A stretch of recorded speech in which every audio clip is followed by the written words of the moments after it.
ফজরের 2 রাকাত সুন্নত এ পুরো দুনিয়া আর দুনিয়াতে যা কিছু আছে সব কিছুর চাইতে উত্তম। তাহলে যে 2 রাকাত সুন্নত পৃথিবীর চাইতে উত্তম, ওই 2 রাকাতের সুন্নতের পরে যে 2 রাকাত ফরজ রয়েছে, এই ফরজের আল্লাহু আকবার কি দিয়ে মিটাবা?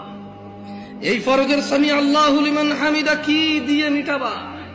কত টাকার মালিক হয়েছে তুমি নামাজের কাফারা দিবা, যেখানে সুন্নত 2 রাকাতের মূল্য পুরো পৃথিবীর সমস্ত সম্পদ বিক্রি করে যদি একটা স্বর্ণ কিনা হয়, ওই স্বর্ণকে যদি, এটা আমি ব্যাখ্যা দিচ্ছি বুঝার জন্য সহজে, ওই স্বর্ণকে যদি 1 পাল্লা রাখা হয় আর ফজরের 2 রাকাত সুন্নতকে যদি 1 পাল্লা রাখা হয়, ফজরের 2 রাকাত সুন্নত ভারী।